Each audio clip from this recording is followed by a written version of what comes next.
Version of the SOSCAST. Bang, bang, bang. We up in this thing. It's Friday. We're having a cocktail. We're feeling some type of way. Cheers to you guys out there in internet land, on the interweb, watching from home, watching on your phones, watching on your desktop. Do people even still do that? My grandma does. Shout out to you, Granny. Today on the SOSCAST, where finance meets romance.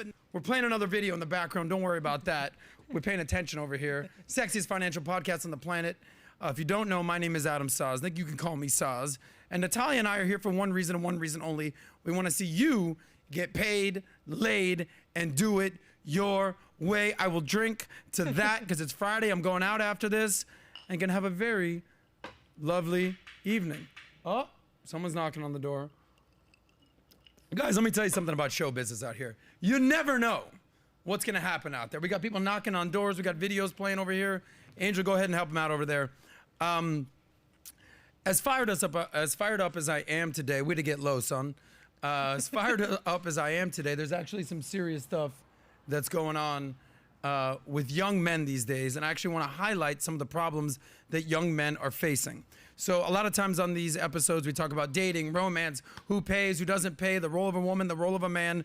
Today's episode is all about you and some of the problems that young men are facing, but more importantly, Natalia, some of the solutions that we can deliver for young men out there. Living in America today and across the world. So if today you were hoping for me to talk about some 304s and some feminists and boot some women off the show, today's not that day. Unless Natalia acts up. Don't worry, I'm not 304 though, so. Unless Natalia acts up. But today we're gonna help you look in the mirror, make some adjustments that can help you improve your life. So, more than anything, I think I wanna convey this.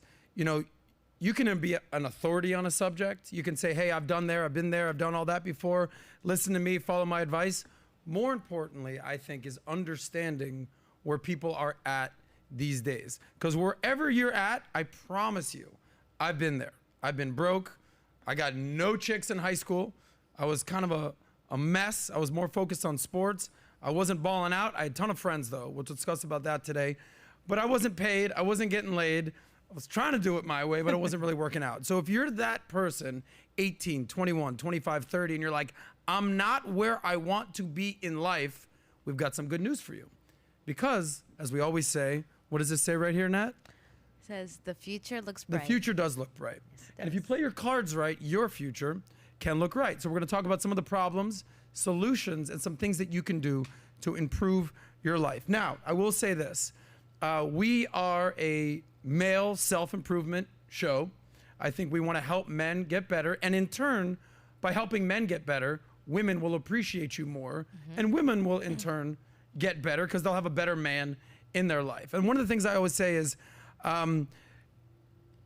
helping men does not mean you're anti-women. Okay, this isn't a zero-sum game that there's winners and losers. Men can win, and also women can win. Women can win by having better men in their life and in society and in the world today. And that's something we want to talk about today. It's not a zero-sum game, winner take all. The more that men get better, the more women will appreciate you and respect you. So I want to see you guys win, and we're going to highlight some of these things today. Before we get into everything, Natalia, yes, lovely to see you. You look as lovely as ever. Thank you, thank you. Word on the street is your reading skills have surpassed mine at this point. Yes, it has. If you watched PBDPodcast today, PBD actually called you out on some reading skills today. So don't worry, guys. We will get Adam hooked on phonics. I'll show you the way, lead the way.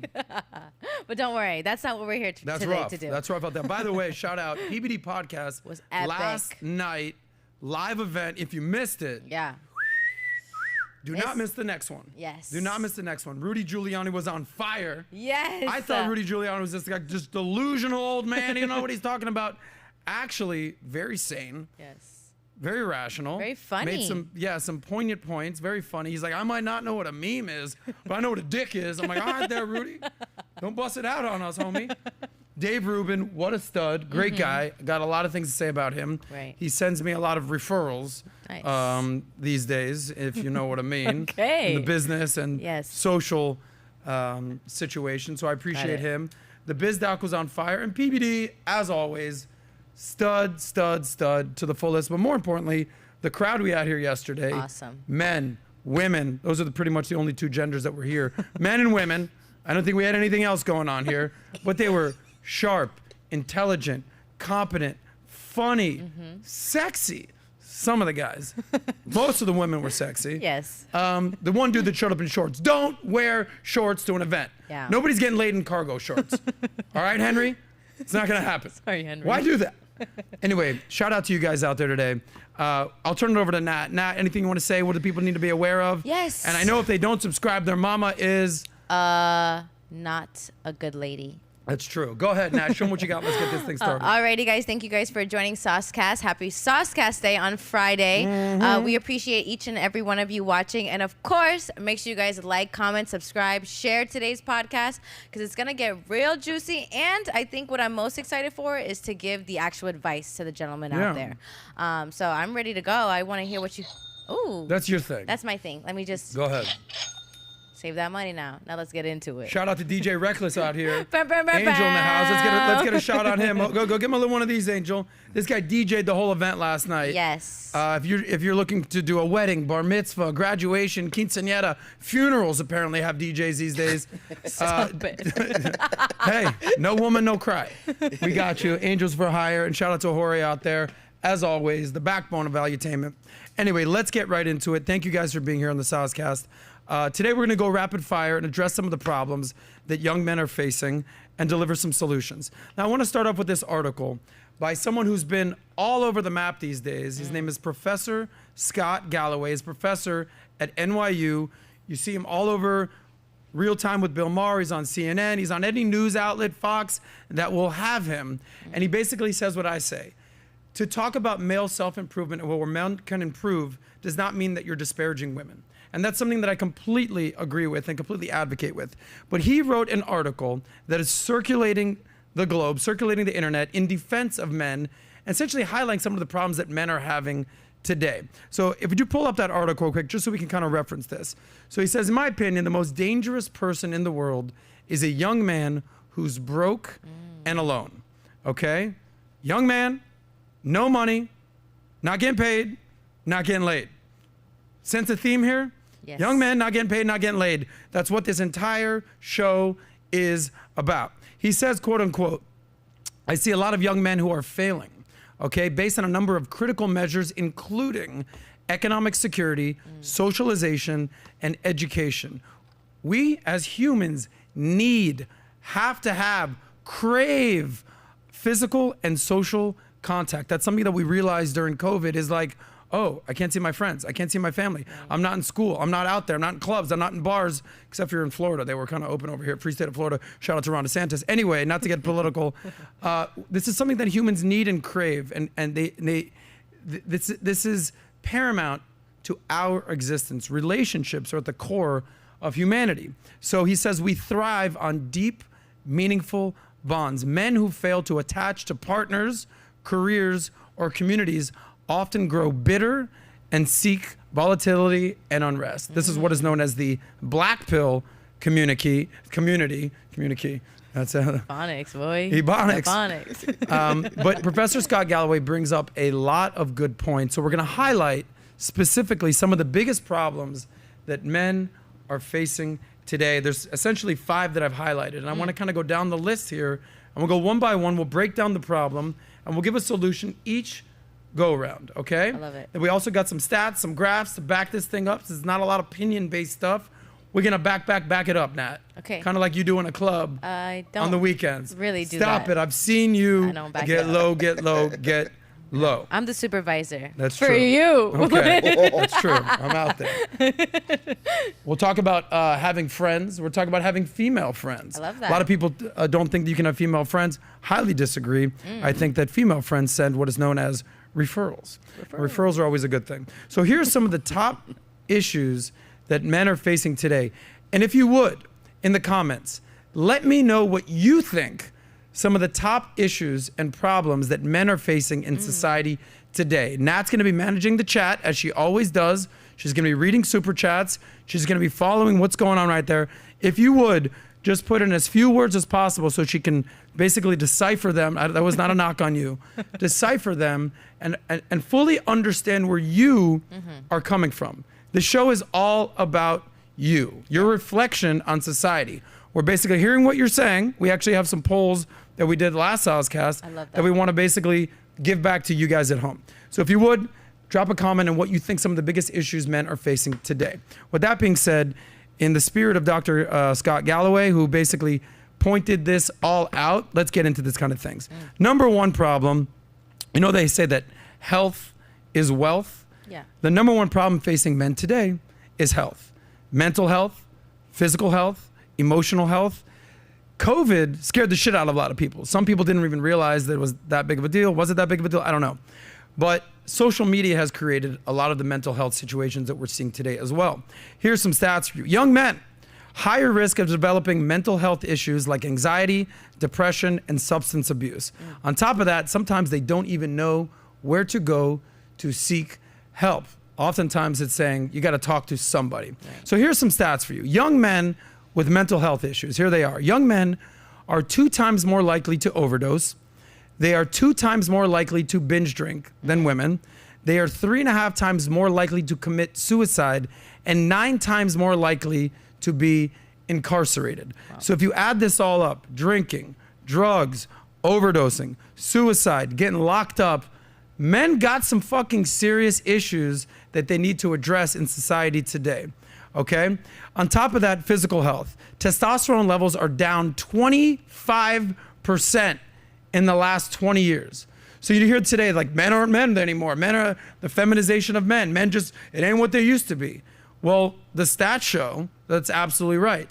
Testosterone levels dropping, that means you're not working out as much, you're not staying in shape as much, you're not acting like a man as much, you're not ready to fucking be equipped if shit goes down, you're ready to jump up and do something about it.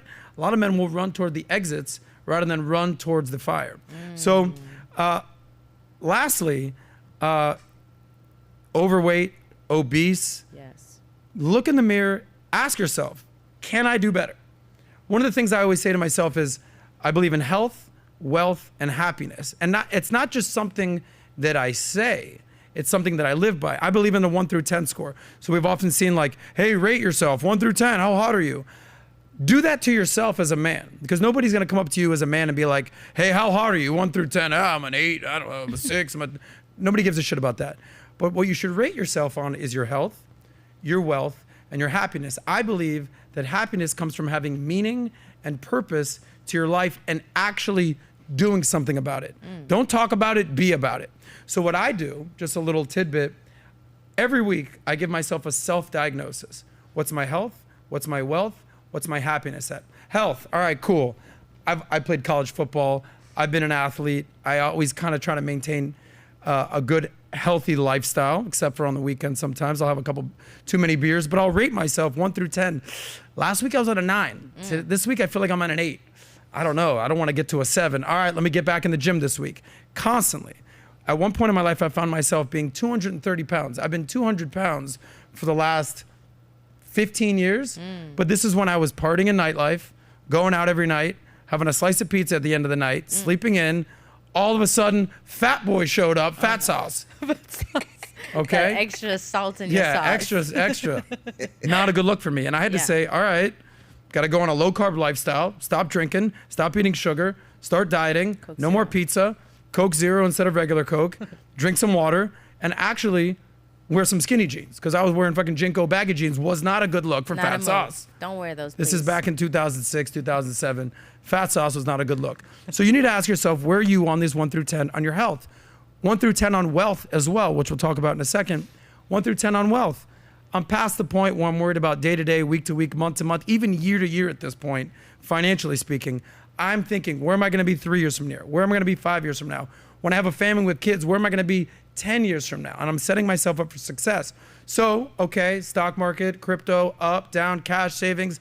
I'm at a 9. I want to get to a 10. I want to get to on PBD's level. All right, save, invest, network, Who am I associating myself? What am I learning? What am I reading? What am I digesting to improve my wealth? Now, here's the tricky one. Happiness, because we're going to revisit back this problem of mental health. A lot of people are just unhappy these days. Yeah. It's very a lot of people just unhappy with what's going on. And a lot of times, you look to the outside world for happiness. Oh, is this girl going to make me happy? Oh, is a better job going to make me happy? Oh, if I get more likes on Instagram, is that going to make me happy? Happiness comes from looking in the mirror and being like, what's up, man? I like you.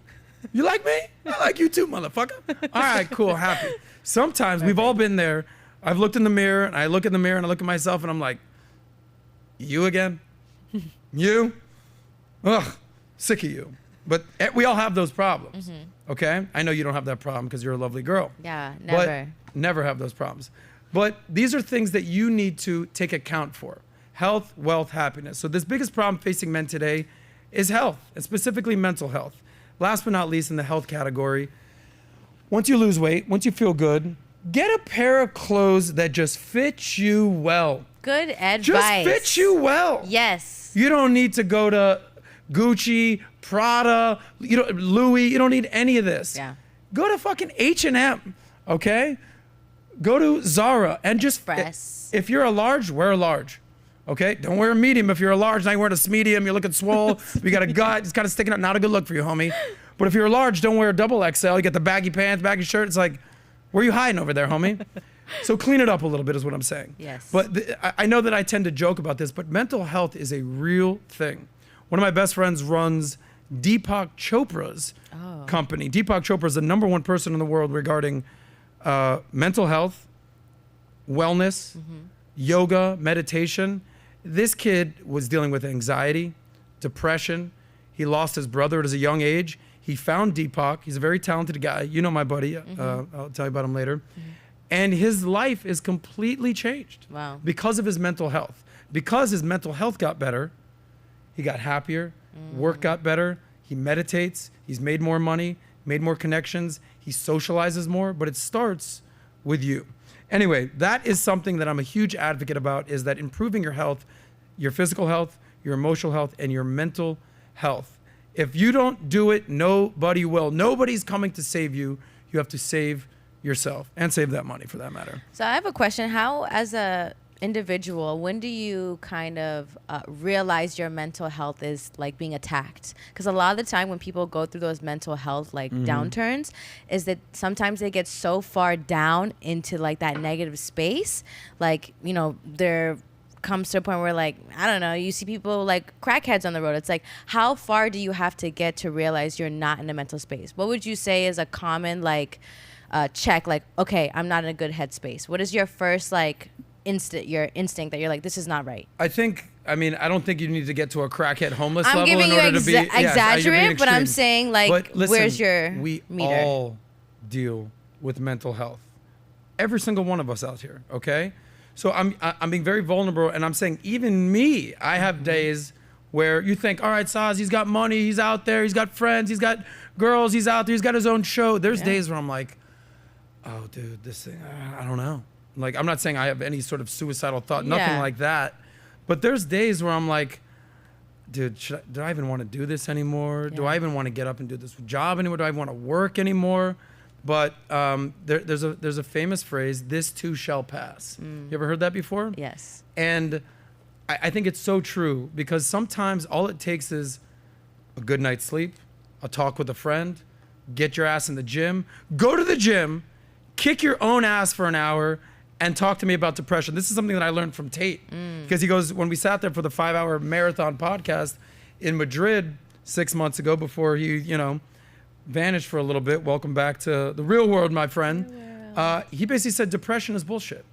Depression is bullshit. Depression is a crutch. Depression is an excuse. And I was like, well, there's a lot of people that are depressed out there. He goes, go into a gym, go get some six-pack, get some muscles, and then let me know if you're depressed. And I go, yeah, that's true. You never, you don't really feel depressed when you're looking your best and feeling your best. And I think it's true. So we all deal with depression. We all deal with anxiety. We all deal with wishing, the Instagram culture of like what do they say? Comparison is the thief of joy. Yes. Oh man, this guy's got more money than me. Oh, this guy's got a better car than me. Oh, this person, this person, this person, this person. You're not competing with anybody else. You're competing with yourself. The only thing you have to do is be better than the version you were yesterday. Okay? And you might take a step backwards, but the important thing is you get your ass back up and take 2 steps forward the next day. So I think we're all on different levels of mental health. I'm definitely not the expert in this. I quite frankly, I'm a very happy person by nature, but we all understand that we're dealing with health issues. Yeah? Yes. Angel, you ever have problems? You ever be like, oh man, I'm not good enough, I'm not smart enough, I'm not tall enough? Any of that? Before, now it's just more like it's more like family, just dealing with crying babies, all that. So it just this guy's a new father right there. Oh, thank you, man. But other than that, yeah, it gets to you. So I would say it's more of an overwhelming feeling than anything else. What do you think, Nat? What type of mental health issues are women dealing with? Great question. I think a lot of women is that comparison. You're looking at just even women physically. You're looking at women, what they have versus what you have. You're looking at women's men, like the type of men other women get to have access to. I like to think women are a little bit more competitive than men. I think so. In some areas. What areas are they more competitive? For example, like a lot of the time you may meet girls who are very beautiful girls and they're very mean. Usually like guys, they're like, what's up, man? Like, good to see you. Like, how you been? Even if it's a stranger. Like, I've seen so many times that you like walk up to a stranger. I'm like, do you know this guy? You don't know them. You guys are just a little bit more friendly. Girls, we're a little bit more like cautious. We don't know how I feel about you like that. Yeah, so the competition, that competitiveness can get to your head. You start to really doubt yourself, like, wow, like not even another female wants to like interact with me, and then it's like only men want to interact with me because they want something from me. So I think women deal with certain things in different areas, but our challenges are similar. I think it's the same thing. Get up and go to the gym, dress up, do your hair, wear nice clothes, like get sunlight. I actually was talking to Jennifer Bette David, and she was telling me the importance of sunlight and how much that is good for your body. And not just like your skin, it's just good for your body, your energy. Like you need sunlight. So don't overlook just like outside in nature, because sometimes just a breath of fresh air will at least snap you back into, okay, you're okay. It's another day. You made it to another day. And sometimes you need to just tell yourself you made it to another day. And that will at least get you going. And I think it's a matter of, being around certain people to also encourage that. I have a really good friend who deals with depression, and growing up with her depression was very, very bad. And the more we became closer and the more I kind of like trained her mindset of like, don't stress about it. Like, today's another day. Just work hard. You're good at this. You're good at. Sometimes you just need a reminder of the things you're good at. Yep. Sometimes you need to just be like, listen, that wasn't your strength, but you're good at this, this, this. Like, work on that, and the rest will come. So sometimes it's just all in your mindset. So just be. Someone said this to me. They said, give yourself grace. And when they said that to me, I started to tear up, because sometimes the hardest person on you is you. Oh, yeah. And that's good and bad, of course, but it's sometimes you need to give yourself grace in your process of growing up, in your process of learning new things. So I would say women are similar. It's different, obviously, because we're women, but women go through the same thing as well. I think you bring up a really good point on whether or not you should be hard on yourself. Yeah. Some people say, hey, man, you're too hard on yourself. Yeah. You're too hard on yourself. And what I would say to that is like, yeah, I know, because I want to win. I don't want to be average.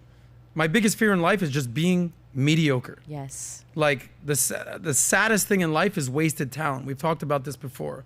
And if you're a talented person, if you got skills out there and you got a mark that you want to make in the world, the last thing you want to hear is, hey, man, you're being too hard on yourself. Because sometimes you need to be hard on yourself. And you need to be like, yo, bro, you are better than that. Sometimes you need someone that you respect in your corner, like a PBD that says, hey, bro, you can do this better. You can do this better.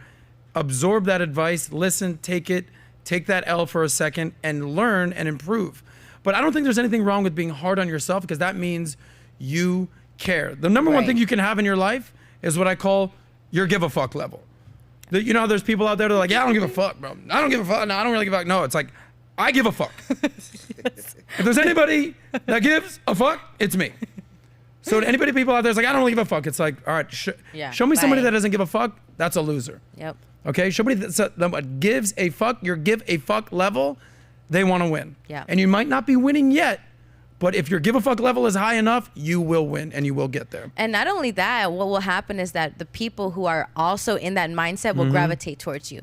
The people who don't care about whatever, you can tell like they're off to the side in their own group of people who agree with that. So just be mindful of that. Sometimes, what do they say? Misery loves company. That is the perfect example of that. So sometimes you need to snap yourself and say, wait, who's around me? Are they agreeing with me talking bad about myself? Oh, I'm so fat, I'm so gross, you know, everything sucks for me, like, and they're like, yeah, like it does. Like, that's something you need to catch right away. Don't waste your time and don't allow people to coddle you in that mindset, because it's going to hurt you and it's going to waste your time, and you have too much potential to be going down that realm just because you want to be a victim. So. And by the way, PSA, calling all winners, calling all people that want to do something, calling all you people that give a fuck. We are hiring at Valuetainment because we give a fuck.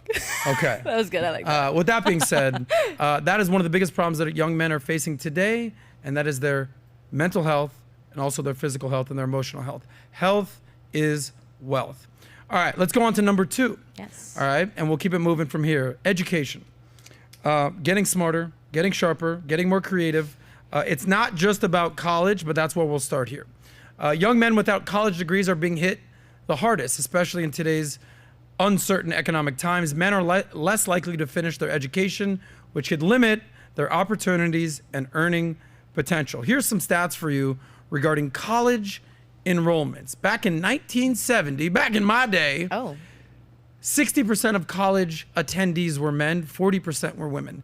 Today is the exact opposite, the adverse. 40% are men and 60% are women. Women are going to school way more than men now. And what happens is women are getting degrees, they're getting more money, and they're basically saying, I don't want to date some schmo out here that isn't on my level. I want a man on my level. I kind of understand that's kind of the laws of nature. Women do not want to date down. They want to date someone on their level or above. This is the essence of hypergamy. Continuing, just because you start college doesn't mean that you're going to finish college. Shout out to all my dropouts out there like Kanye. College graduates, 59% of men have graduated. Now women are, and this is going higher, 65% of women graduate. And according to Professor Scott Galloway, who we referenced earlier, in the next 5 years, for every 1 male grad, there'll be 2 female grads. Wow. So women are winning in the college education standpoint. But that doesn't mean you can't win though, gentlemen. You got to kind of think outside the box. Maybe college isn't for you, right? So with that being said, with fewer men graduating college, it leads to less economic prosperity. That is in general. We'll talk about money in a second, but college graduates tend to earn way more over their lifetime. The stats show that over your lifetime, over the course of your lifetime, a college degree versus a high school degree, we'll show those stats a little bit. Men will earn $900,000 to $1 million more. That's the difference between a high school graduate and a college graduate. Go to school, gentlemen. Go to school. But you might say, hey, listen, Sos, college ain't for me, bro. Yeah. I want to start a business. I want to go to technical school. I want to go to trade school. I want to do an internship. I want to do apprenticeship. It's all good. The most important thing is that you're working on your skills and you're working on your skill set. Because as they say, Nat, the skills pay the bills. Oh, I love that. Okay. Skills pay the bills. But if you're saying, all right, I don't even want to go to college. I don't want to go to an apprenticeship trade school. I just want to get to work. I want to be an entrepreneur.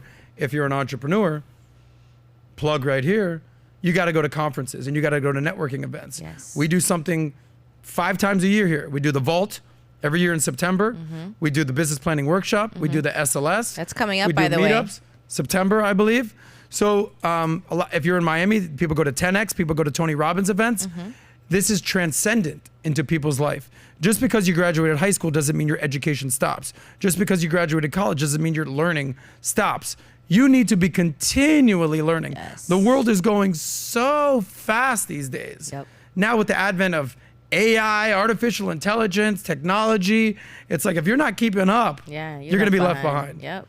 Okay? So true. You're cruising for a bruising. So get your mind right, get your education right, and their income will come from there. Now let's talk about number 3, which is on the list, problems facing young men: income and unemployment. Here's some stats for you. We all know the job market these days is super competitive. Layoffs are happening left and right. We covered this on the PBD podcast earlier today. Macroeconomy. Microsoft laid off this, Facebook laid off this company's laying off, this company's downsizing. Walmart is expected to, 63% of their workforce is going to be AI driven in the next 5 years. It's like, holy crap. Unemployment is a real thing. And if your skills can't pay the bills, you're going to be homeless. Wow. Nat's friend over there, that's over there with the mental health issues. Oh, yeah. Callback from earlier. So this is probably the most obvious statement ever, but I feel the need to say it. But a stable job, stable employment equals financial security and having money. Oh, thank God. So keep your job. Yeah. You know, we talk about this all the time. Pat says this all the time. I think most companies should fire the bottom 10% of their workforce every year. Fired, boom. You're a teacher, you ain't cutting it, fired. You're at a job, you're at a construction site, boom, fired. You're at a production company, you're not fired.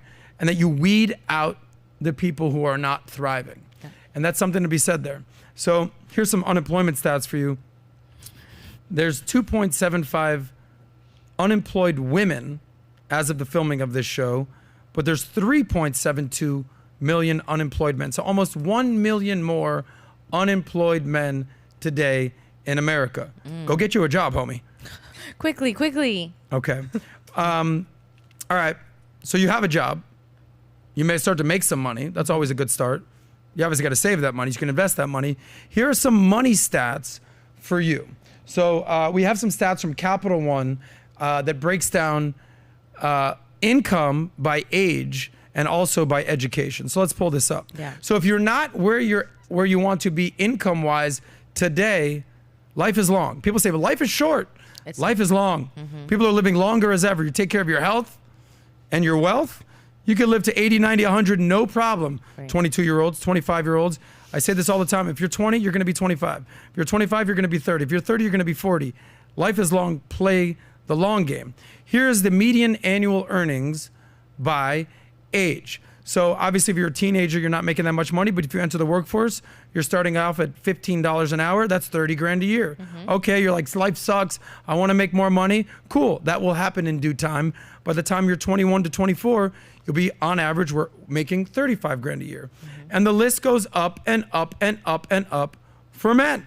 Right. Okay? So by the time you're 30, now you're making 50 grand. By the time you're 40, you're making 60. By the time you're 50, which between 40 and 50 is your highest peak earning years in terms of median annual income, you're peaking out at 60, 61 grand. And then as you go closer to retirement, it tends to go down from there. But that is just average, median. You say, Saz, yeah, I'm above average here, baby. I don't listen to the SOSCAST, some average mother, okay? Above I want to make average. that money. Scroll down here a little bit, and you want to educate yourself. Here are some breakdowns on how much you can make annually by your education level. Yeah. So no high school diploma. This is where the lowest is, 34 grand a year, okay? No high school diploma, dropout, Kanye vibes. High school diploma, you're making 43 grand a year, okay? Now you got some college, and you're making close to 50 grand a year, 48 to be exact. Bachelor's degree, you're making 72,000. You have an advanced degree, a master's, now you're making 90. So the more that the more that you educate yourself, the longer that you work, the money will come. One of my favorite movies of all times is Field of Dreams. If you build it, he will come, was the famous phrase of that movie. Right. If you build yourself up, you build your education up, the money will come. Shout out to Kevin Costner right there. Here's some more stats for you. If you say, Saz, I appreciate you, buddy, but I ain't no 40 grand a guy. I ain't no 50 grand yet, okay? I'm a boss. I make real money. Yeah. Well, let's show you what you can do if you're making some real money, if you want to be part of the 1%. Pull up this clip from the article from the Visual Capitalist. Let's check this out. Now, we all know in my old age, my eyes aren't exactly what they used to be. So Angel's going to punch in a little bit. And if we can see the age versus go down just a little bit. The other way. Like scroll down? Yeah, scroll down. Screw. Okay, age 20. As you can see. The lowest is yeah, 12,000. The second one is 31,000, and the highest one is 70,000. Okay, so if you can scroll up just a little bit, you'll see how this does here. This breaks this down by Scroll up just a little bit more. You can see what the different colors are. Punch in a little bit for that top left corner. Here we go. This is median income. So if you're just average, then you have the 90th percentile, which is sort of inverted. That's the top 10%. And you have the 99th percentile, which is the top 1%. I know Nat is probably, her brain's gonna fucking bust all over the place because we don't know what's happening right here. Is it the 99 or the 1? It's the same thing. The top 99 percentile, which is the 1%. So let's go back into the numbers real quick. So, and punch out a little bit. Cool. So if you're, we already discussed what the median is, but as you can see, as you age from 25 to 30 to 35 to 40 and beyond, the top 90%, you're making 65 to 85 to 100 grand to 120 grand, 125 grand, and so on and so forth. And as we discussed, your peak earning ages are typically between 40 and 50. Play the long game, gentlemen out there. But if you're like, Sauce, I'm a freaking boss. What kind of money can I make? Scroll in on the top green numbers. Age 25, punch in a little bit on that right there. 25, the light green? Yes, punch in on the left side, Angel, and just come up a little bit, and now go down. Okay, now what does that say? 220 grand. Okay, go down. Scroll out a little bit. Yeah, by age 20, age 30, 220 grand. Age 35, I can't see the top. Now you're talking 275 grand. Age 40, now you're talking 400 grand. What a so jump, on and so though. forth. What a jump is that? So it's basically saying, so here, I'll tell you. Yeah. I'll use my own case example. Okay. Okay. So here's my story. Between the ages of 21 and 25, I was my brokest friend. Okay.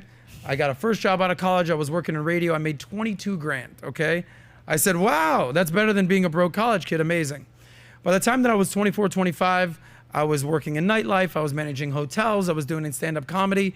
If I made 25 grand in a year, I felt like a baller. And then one friend of mine, he says, I made 75 grand doing real estate. I go, oh, you made 75 grand this year? He goes, no, on one deal. I said, your dumbass just made 75 grand? I got to figure my situation out. And what I did was I moved out of Miami. I moved up to Boca, and I got a job as a cold caller for a startup financial firm. Now, 17 years later, I'm the VP of sales for the same firm. And what happened was this. My first year, I did what is known as eating shit. Not literally. I basically made 5 grand my first year. Wow. But my president of the company, who's now my partner now, he goes, listen, it's gonna take you 1 year to make real money. 1 year. I said, all right, I'm gonna pay my dues. I'm gonna cut my teeth. I'm gonna be hitting the phones. I'm gonna smile and dial and hit the phones. And sure enough, a year later, I made the first 100 grand I ever made in my life. I was 27 years old. I thought that I was the coolest kid on the planet. I just went from making 20, 25 grand a year to 5 grand a year to 100 grand a year.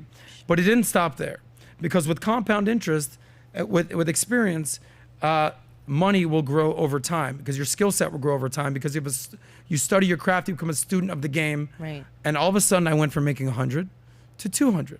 Next thing you know, I went from 200 to 250. I went from 250 to 300. I went from 300 to 400. Went to 400 to $500,000. I made $500,000 a year. I was like, holy shit, what is happening right now? And I saved up so much money. By the age 35, I became a millionaire. Yay. Thank you. But money for sauce. Thank you. Oh my God. Money for sauce. I'm not saying this to be like, look at me, I'm a millionaire. What I'm saying is, I was a broke as a joke comedian, nightlife promoter who was sick and tired of being sick and tired of being broke.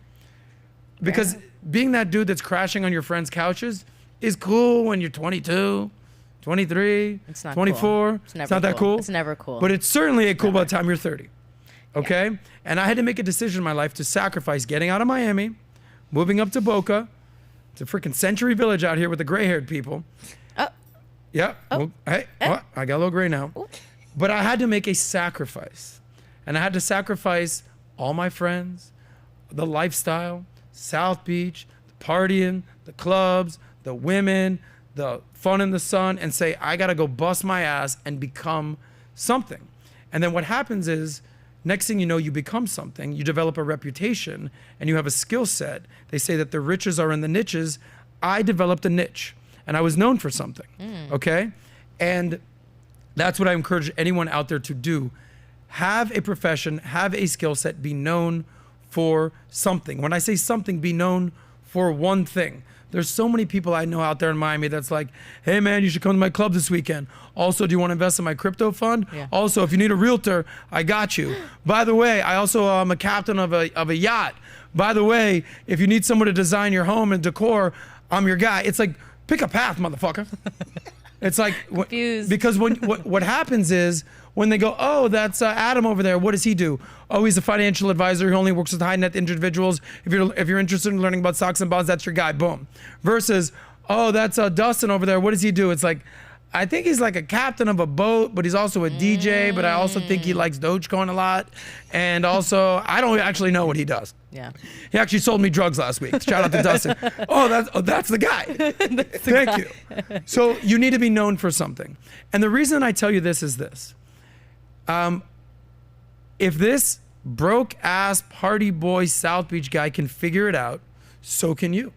A lot of people want to make excuses and play the victim and be like, well, I'm not smart enough. I didn't go to college. I don't have a degree. I don't have a network. It's like, all of those are excuses. We all start at different places in life. Some people start a little bit further back. Some people start a little bit further up. Right. But it's not where you start, it's where you finish. Okay?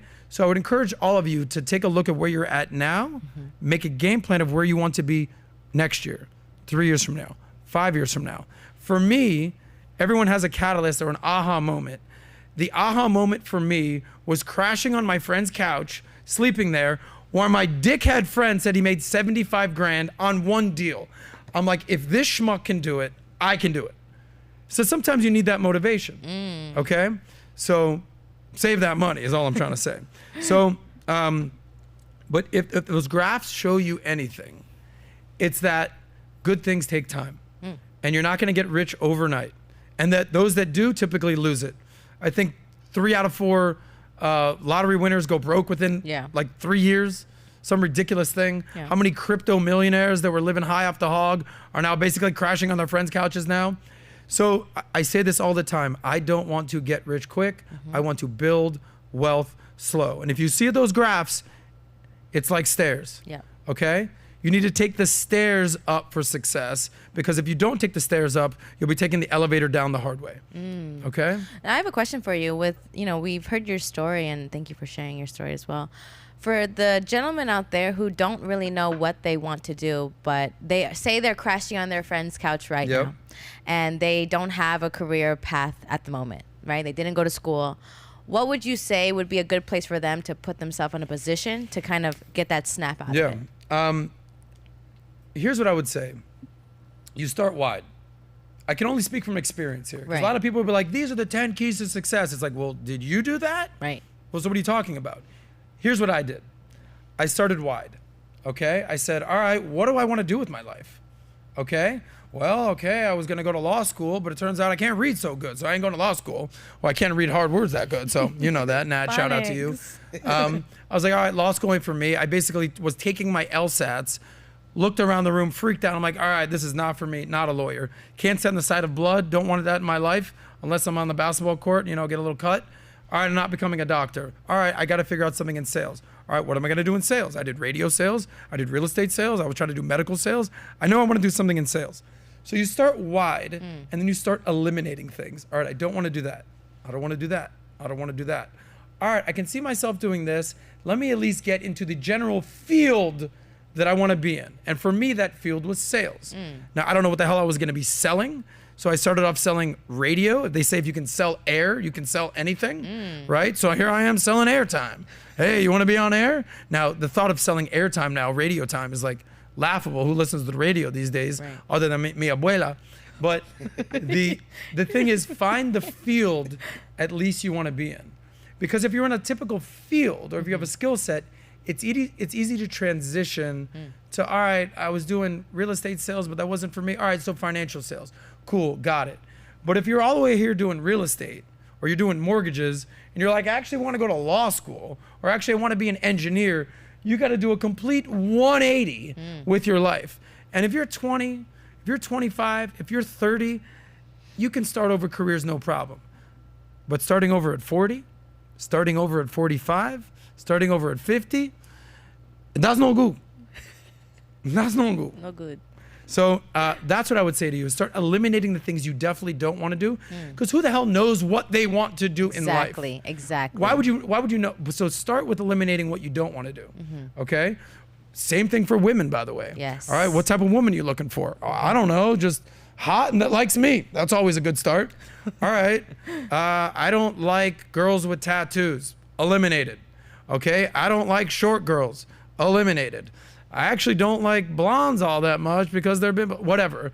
Eliminated. So at least you know that you're gonna go after a brunette with no tattoos who's not a midget. Okay, cool. That's where I'm gonna start. Right. So at least you kind of hone in the funnel to hone in on exactly what you want. Same thing for a career. Same thing for a woman. I mean, you know, when I go out, where my eyes go every single time. I know. Boom. It's like boom. it's like right on time. As soon as they walk by, I look at Sos. Yeah. I knew it. The hottest whatever could walk by doesn't get my attention. No, this but particular your type type of girl, does? On it. you know what I'm looking for. Yes. Okay. Without fail. I do without fail. I do want to add to it.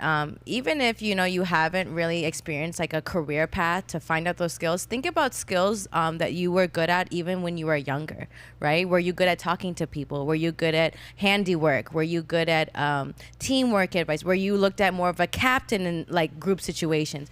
Don't overlook the situation that you grew up in, even if they were bad situations, because sometimes that can be a definer for you to lead you in the direction of, hey, I'm actually good at this. I think I want to try this. Yeah. So just look back at kind of your previous history of experiences that you've gone through and kind of use that to help you when it comes to picking your career and trying new things. I absolutely agree. What a great point by Nat, and that's why we let her talk here on the SOSCAST. Sometimes we hear comments, why is a woman speaking? Yes. Woman spoke what she's spoken to. It's like, all right, relax. Okay. She's allowed to talk. But I think what you're saying is double down on your skills. Yes. And basically outsource things that you suck at. Okay? So for me, I'm good at networking. I'm good at talking. I'm good at relationships, meeting with people, making people feel welcome, whether it's hospitality, whether it's sales, whether it's networking. That's my thing. Today, it took me a half hour to print out a fucking cue card. Oh my gosh. Okay? It was like teaching technical a kid stuff, to put his pants on. Engineering, anything with a computer, Yeah. anything with a plug in it. That's not for me. It was like, Yeah. you were telling me your age on the phone. I was like, Adam, hit file. Yeah. Where's file? At the top left. Yeah. Okay. Okay. Not my skill set. That's why I got Nat. That's why I got Angel here. That's why I got Jorge here to help me out. Yes. Outsource the things you suck at. Double down the things that you're great at. Yep. Because some people will say the exact opposite. Hey, you gotta be well-rounded. You gotta work on everything. You gotta work on, if you suck at this, you gotta start getting better at that. That's not it. Double down on what you're great at. Yes. And outsource the things you suck at. If you had me edit a video, Oh my gosh. okay, that video is never coming out. That thing will be collecting dust. Yes. But if you say, hey, Soz, get your ass out there, shoot a podcast. We'll do all the editing, the production, the lighting, the coloring, everything, the music, the background. We got you. Let's fucking rock and roll. Yes. But if you want me to go ahead there and edit, the video will be out next year. Maybe. If I can turn my computer on. Maybe. Not a good look. And doing that, it not only will it save you time, but it will save you money. You know Save that how money. exactly, and you know Yes. how many times people go into a career path and they're like, actually, I freaking hate this, Yep. and it's because you didn't define those skills. So just be mindful of those things as you grow up and you find your career. I'll tell you one more story. So everybody knows here that I haven't had a car for Ever. 12 years now. Okay? Why do I not have a car? Well, turns out I have the worst luck with cars. Always have the worst cars. The most hood-ass cars ever since high school, college. Even when I had a nice car, I got a Mercedes. I'm like, I want a Mercedes. Broke down. I'm like, this is not a good look for me. Turns out I'm not that great of a driver. Okay? We know. Can't parallel park to save my life. That just ain't me. We know. Okay? So these days, I Uber everywhere. You're gonna be Ubering with your baby I'm in gonna the Uber everywhere. little car seat. When I have a kid one of these days, I'm gonna have to learn to drive and get my license back.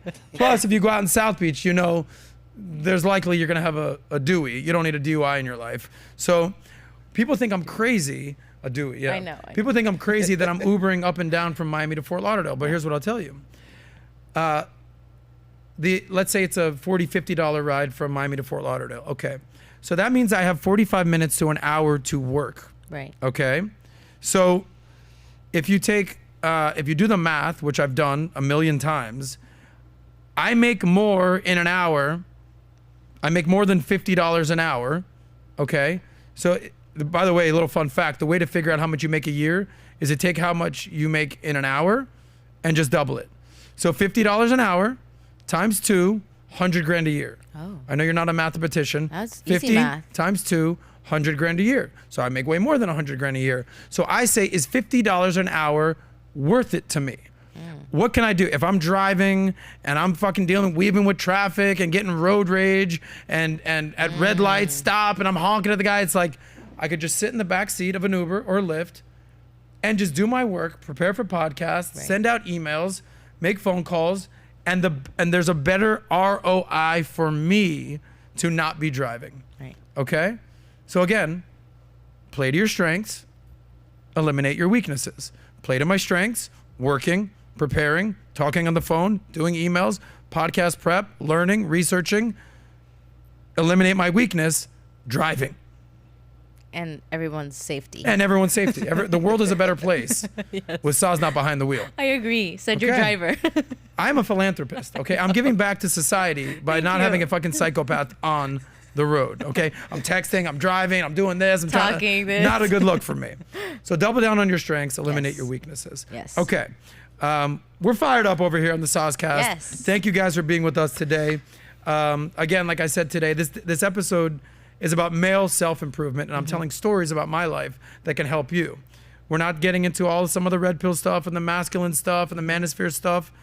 Oh, that'll be next week. Don't wrong. Stay tuned. Subscribe, because we have a special show for you guys next week. Oh, yes. A great panel with a macho-ass dude who's going to whoop your ass into shape. Announcement coming soon on that. But, yeah, we'll get to some super chats in a second. But if you're going on the list here, we just talked about the 3 things. We talked about health is wealth. We talked about education. And we talked about that money and unemployment. Now here is number 4. And this has to the concept of masculinity and masculine stereotypes. So that's a problem that's going out there these days. So men are being challenged, as we all know, by a culture that equates masculinity to toxicity, toxic masculinity, and aggression, okay? So society, as we know, we've talked about this all this time, they want you to be dumbed down, they want you to be feminized, they want you to be fat, they want you to be lazy, they want you to be addicted to porn, they want you to fucking eaten, they want you out of shape, because they don't want to see you win, they want to control you. Who's they? The Matrix, as Andrew Tate says. Whoever that is, whoever you believe it is, the globalists, the woke agenda, the establishment, whatever it is, they don't want to see you win. Right. You know who wants to see you win? You should want to see you win. Okay? That's why it's called self-improvement. That's why it's called self-esteem. That's why it's called personal finance. That's why it's called personal responsibility. Why? Because it's on you, mother sucker. Yep. Okay? They don't want to see you win, but you should want to see you win. You know who else wants to see you win? Natalia. I do. I do She wants to really see you want to win. see you guys win. I do. Okay. I love to like at the live event we had, you had the guests and you get to meet them and you get to hear their story, their successes, their struggles, and it really connects you with them in that sense. So I think when you're able to pour into people and then you meet them and then they show how appreciative they are of it, that feeling from an outside source is like, wow, like you're getting value from this. You spend money to come here to get that value. So don't overlook those things, especially here at Value Team. Yep. So masculinity, we just discussed this. We want men to be men again. Yes, please. More than us, men are encouraging men to be men again. Women are in desperate need of men to be men again. Please. We constantly interview women. Why do we interview all these women? Yes, because some of them are a little delusional and it's funny to see what they have to say. Okay, and some of their nonsensical things that they say, but we also want to get their feedback on what type of man they're looking for. And they all say the same thing. They want an alpha, they want him to be confident, they want him to be ambitious, they want him to be a leader, they want him to be successful, Smart. they want him to be smart, they want him to be accomplished. Women want a man better than them. 1,000%. Okay? 1,000%. No woman is like, I want a man worse than me. Oh my God, no. I'll take a chick worse than me all day, any day. We know. She hot, she cooks, she cleans, she worse. Okay? Oh, you're so funny. There it is. So part of being a man is not giving into your emotions. I'm not saying you can't have emotions, but nobody wants you to be emotional. Right. Nobody wants you breaking down, crying anytime you stub your toe or every time something bad happens to you. Yeah. That's not a good look for you. Stoicism. Yes. Okay, they say that life is 20% of what happens to you, but 80% of how you respond to it. Mm-hmm. Okay, stoicism. Now, being a man's man, I love this quote. I say it all the time. I would much rather be a warrior in a garden than a gardener at war. Yep. Okay? So it is way better to be a man ready to rock Yes. when shit goes down, okay, than a puss-ass motherfucker that is going to basically be afraid to throw down when it's time to fight. Mm-hmm. Proverbially, I'm talking about. Right. Whether that's in the boardroom, whether that's out in the streets, whether that's the bedroom, at some point, you're going to have to step up. Right. Okay? And a real man will step up in the face of danger or in the face of a threat, and he's not going to run and hide and be like, oh, life's so tough. Step up. Like we saw just recently in Tennessee, those guys stepped up when their shooting was there. Yep. We also have other incidents, like in Uvalde, where those men didn't step up. Right. And respect to the police out there, not to get all political here, but those men in Tennessee that ran towards danger, ran towards the fire, are being rewarded as heroes. Right. Okay? As they should. Whereas other men in Uvalde, and shout out to the police, they're being called cowards. Correct. Okay? And that's not the type of legacy you want in your life. And those so things, man up. And those things also affect your mental health. Like you can imagine like even the difference in the police officers who experienced a similar situation, the people who didn't really act right away. I can imagine what goes through their head now. I should have went in faster. I should have done this. I should have done this versus the recent one where the gentleman, they went in and to see that also from an audience perspective, you're like, wow, like I couldn't help but cry. I'm not one to watch things and cry, and it brought tears to my eyes because it's like you see these people really trying to go in and save lives, and that whole thing of stoicism. You in those situations, your stoicism must have to be on 10. I can't imagine. Cool and collective, the even whole in the time, face of danger. Running into a shooting, you have to have that stoicism. Like I think that is a very important quality for men to maintain and master. Because if you're able to master your stoicism, your mindset is strong. And I think that in itself will at least lead you and guide you in the direction of other successes. So just keep that in mind, that 100%. stoicism is so important. And in the spirit of masculinity, this is why young men are in search of leadership these days and of men that they can model their life after, role models. Yeah. This is why Jordan Peterson has such a strong following. This is why Andrew Tate has such a strong following. Yep. This is why Joe Rogan has such a strong following. This is why PBD has such a strong following. And this is why I am trying to create my story and my narrative and my legacy to create a strong following. Because I believe that if you're at where you're at in life, you should empower people to bring them up. Yes. Okay? Help ordinary people become extraordinary. Okay? And I think men... This is why Tate has such a large following, because basically on one end of the spectrum, tell me what you would want.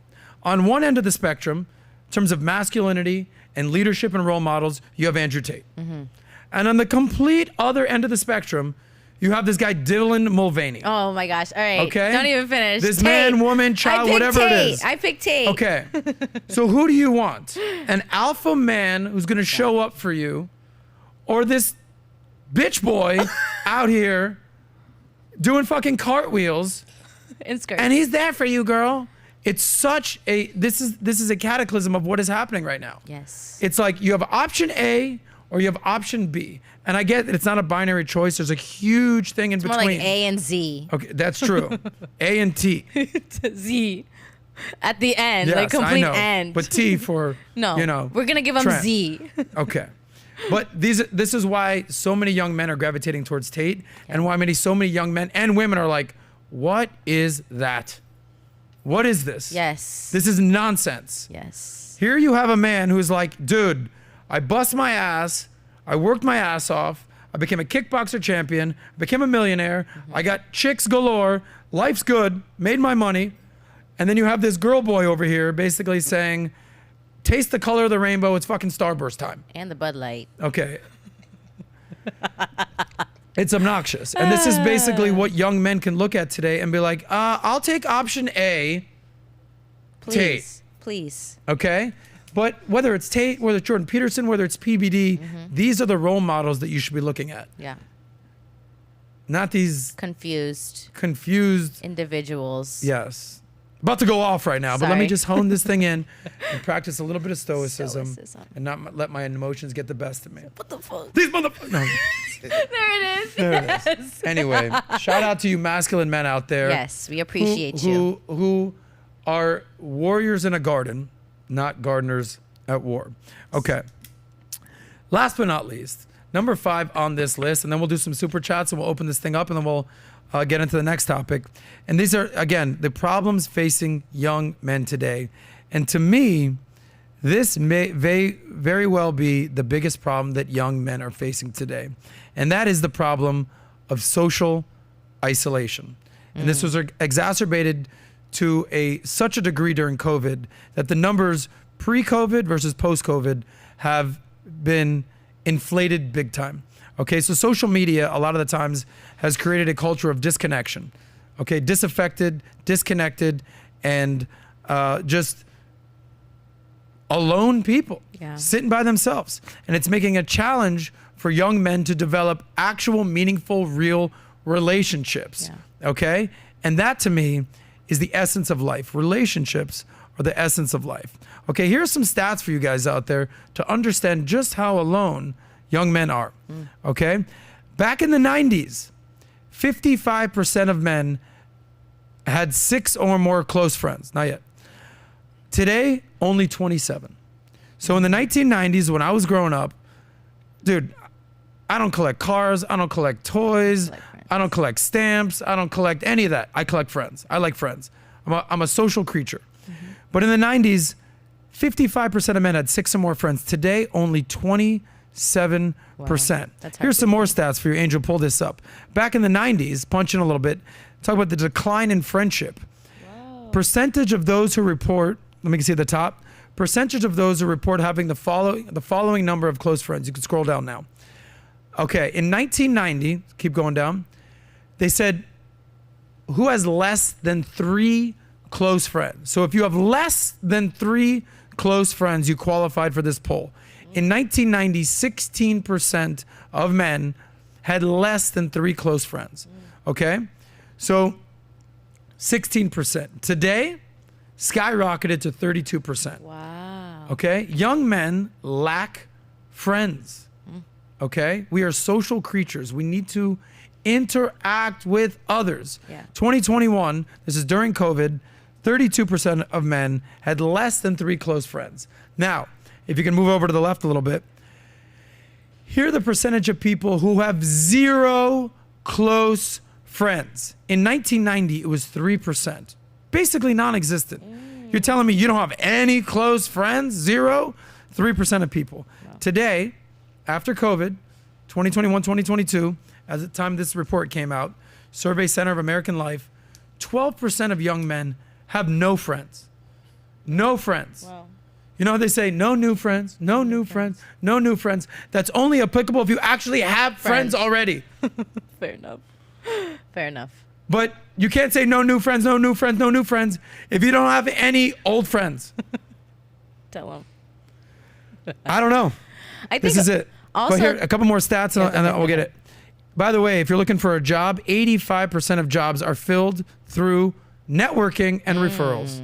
So if you want to get a job, you want to make more money, you want to have friends, you got to get your ass out there. So what's the solution to all this? You just got to get out there. Yeah.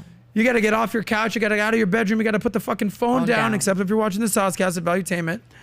And you got to get out there, okay? Go meet friends, whether it's the gym, sports, leagues, clubs, churches. Hell, I don't care if you're Jewish. Get your ass to church. Go make a friend. Yeah. Go to bars, clubs, libraries, volunteer, community, organizations. Go out and meet people. Yeah. Parks, I don't care what it is. Here's what you should not be doing. Playing video games, playing solitaire, playing Minecraft. Stuck on your phone. Instagram, doing that for hours. You know how many times, and I think this is important that everybody puts on their phone, it gives you notification how many hours you spend on your phone. Like, and even when you scroll, like sometimes they have like a scroll like, hey, you've been scrolling too long. Like that is very, very important that you're able to catch yourself before you have to be like warned by it. Because just like that, that's why these numbers are the way they are. You know, you have no friends, no interaction. No wonder why your social skills are low. No wonder why you're not making any money. No wonder why you don't know how to network. And it's all these things added up. Like, you know how you said that they don't want you to win? This is the perfect example. All these things added, the social media, you know, even food. People will rather stay in their house and eat all day than go out and interact with people.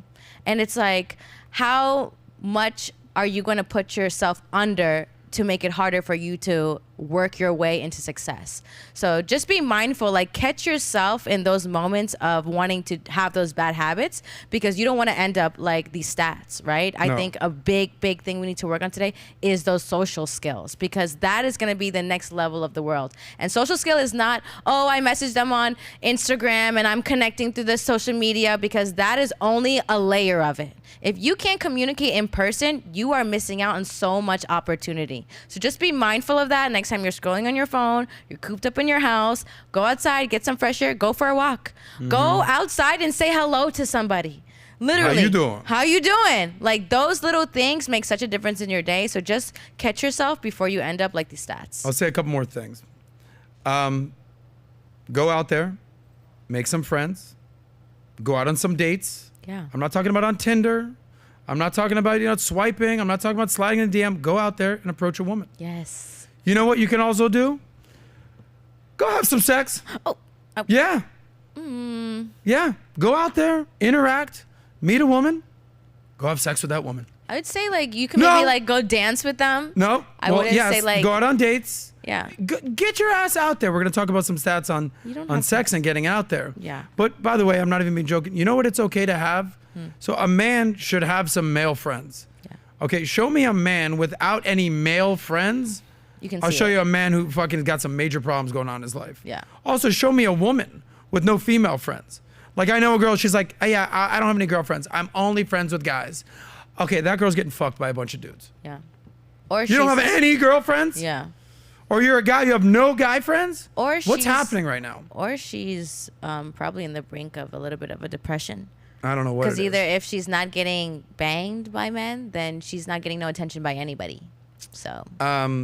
Yeah, and some women crave attention. We all understand that. By the way, you know one of the best ways for a man to meet women?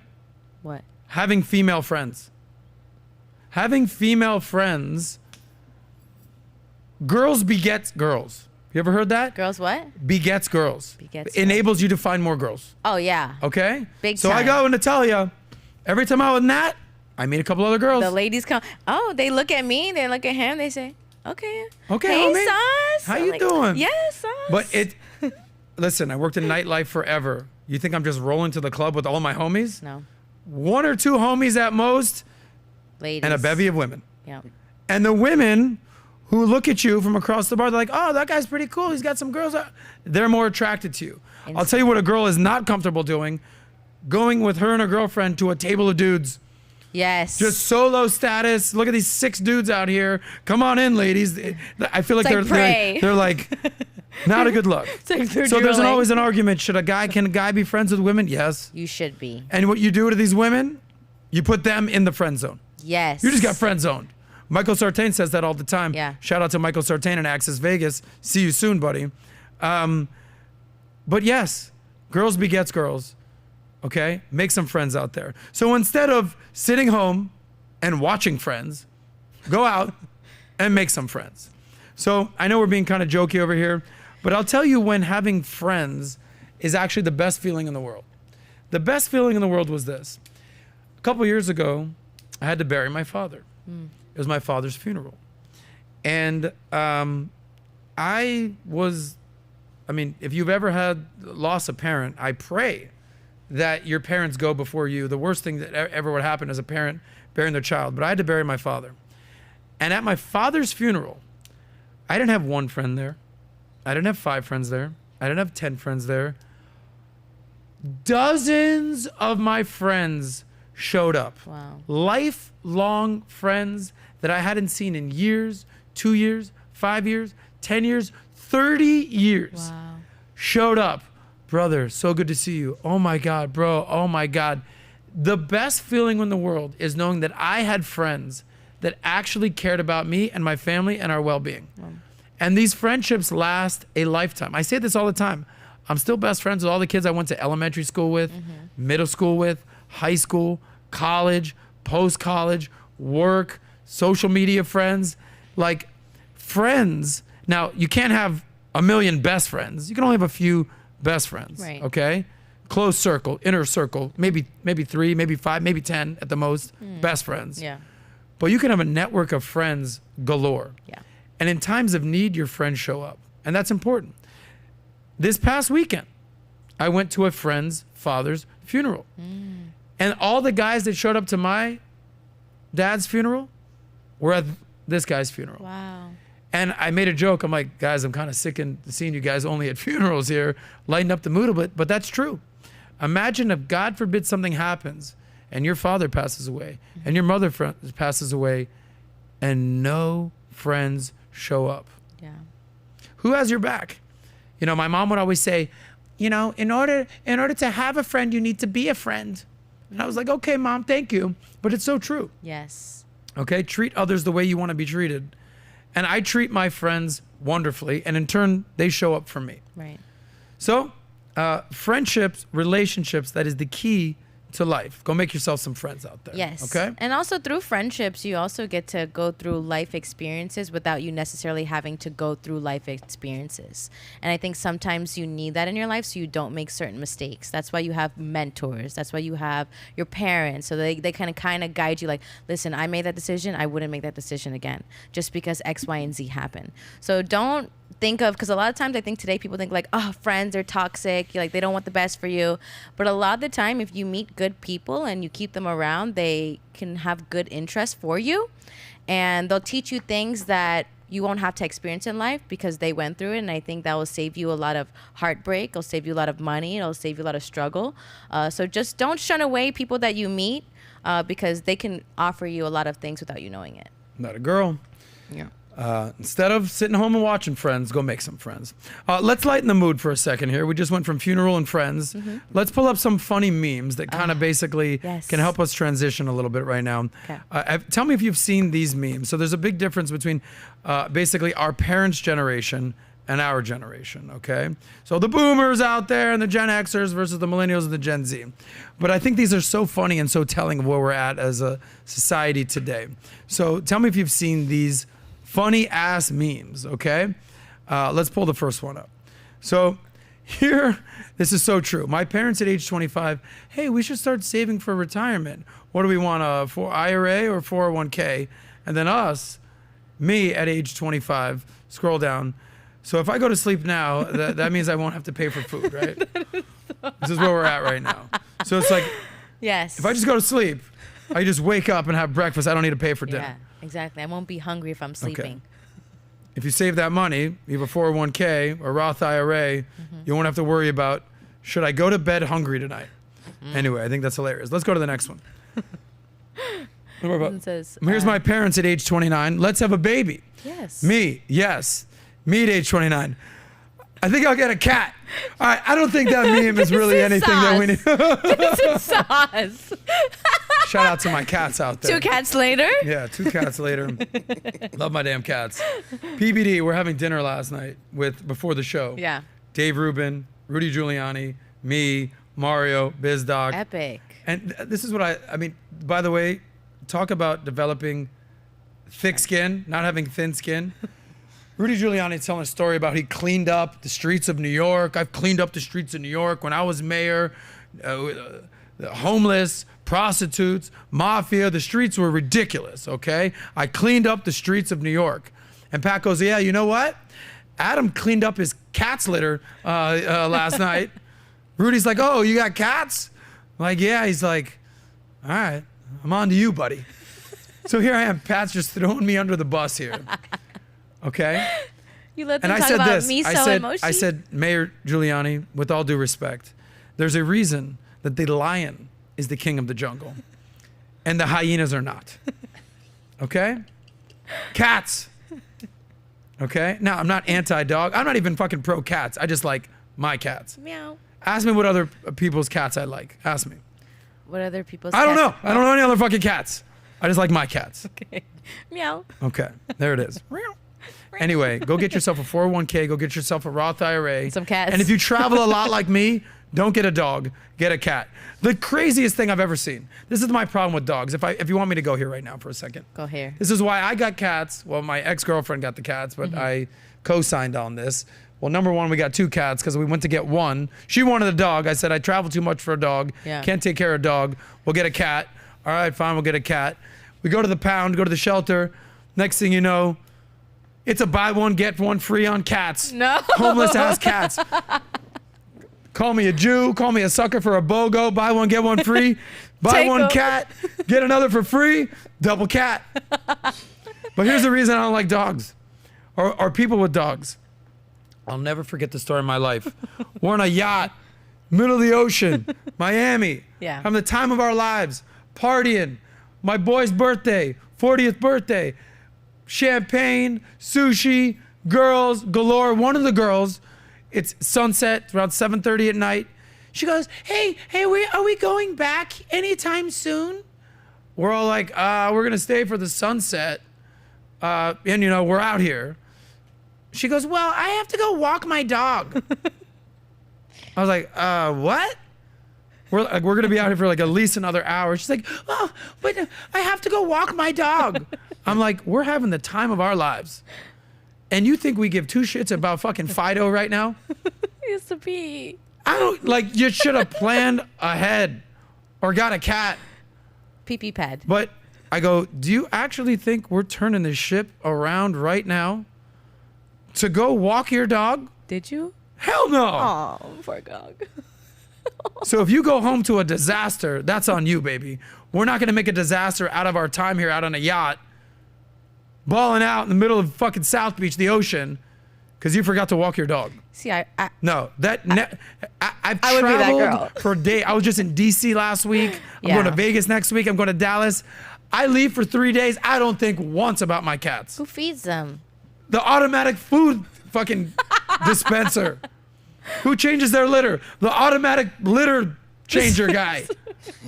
I don't have to think twice. Travel on the road.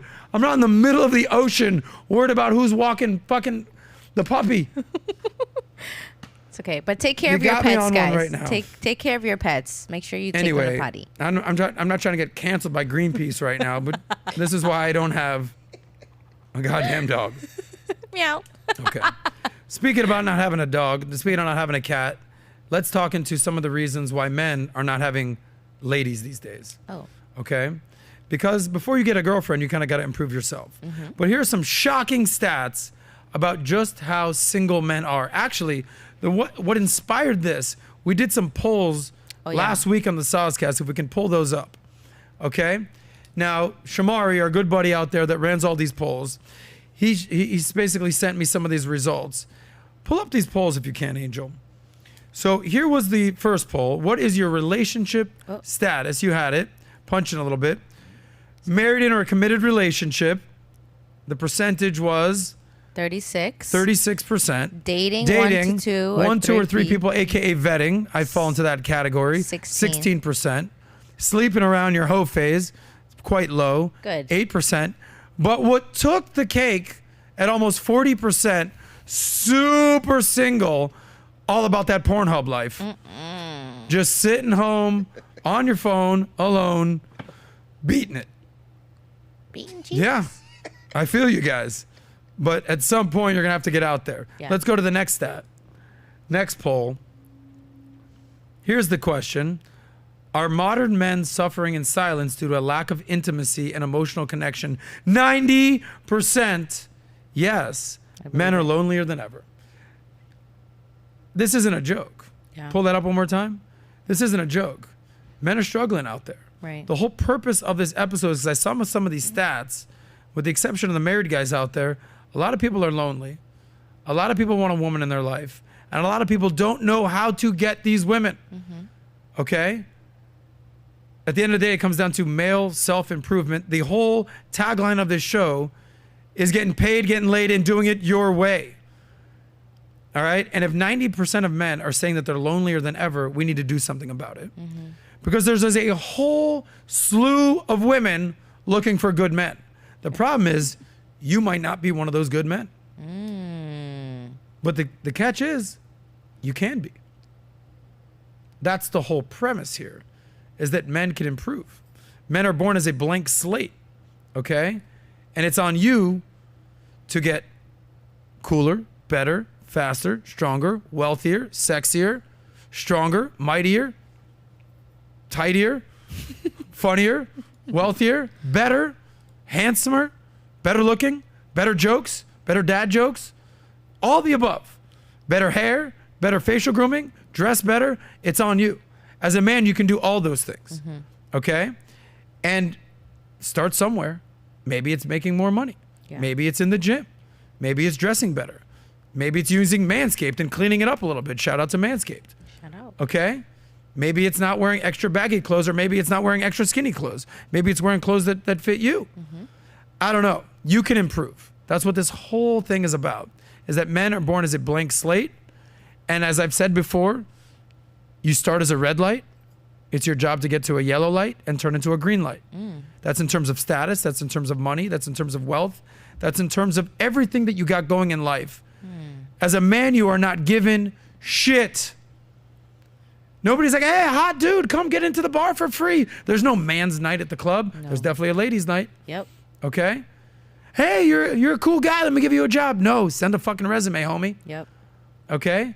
Women, in many respects, have it easier in some ways. You know, they say that women, what's the famous quote? Women are born,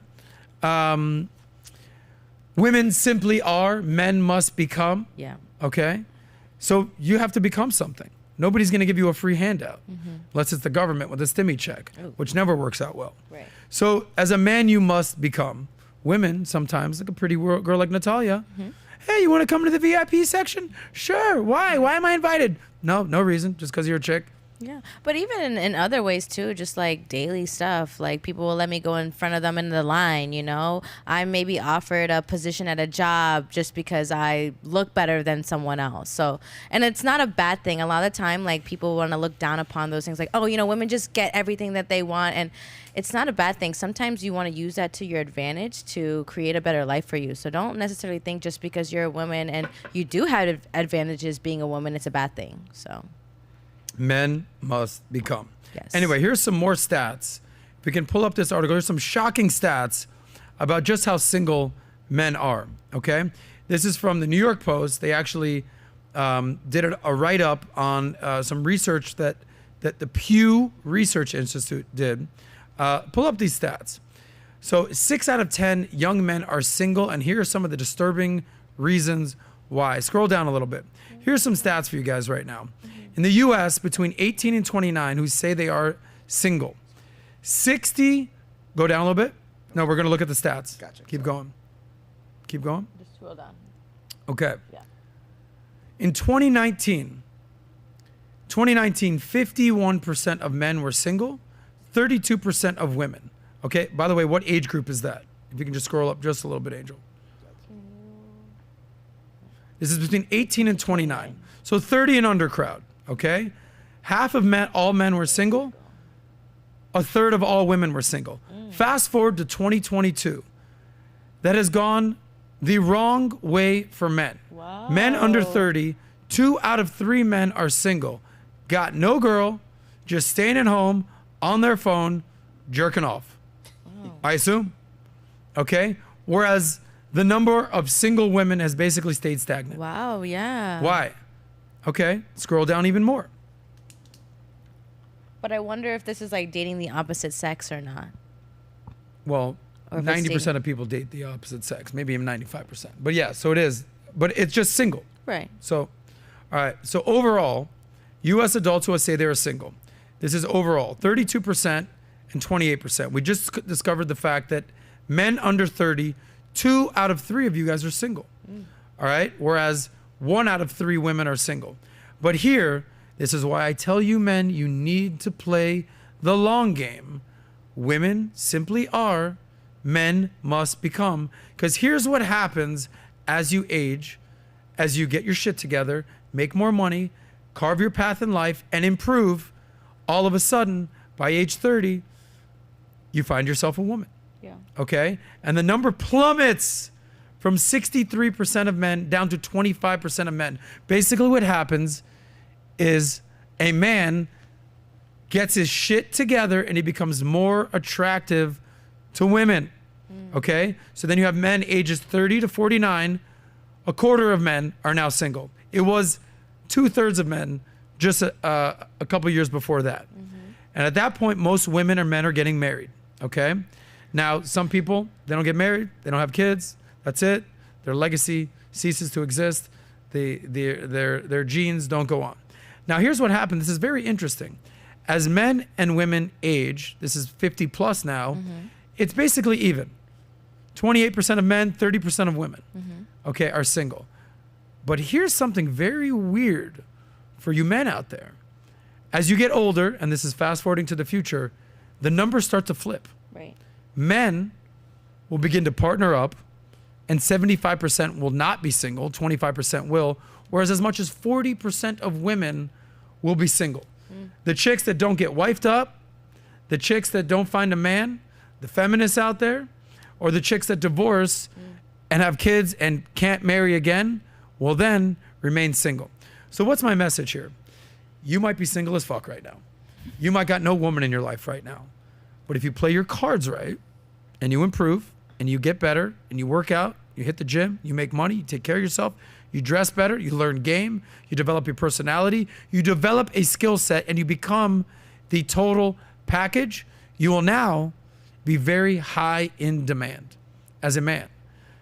The bad news is sometimes it's going to take 5, 10 years. And a lot of people get very frustrated. They want it now. They want it now. They want it now.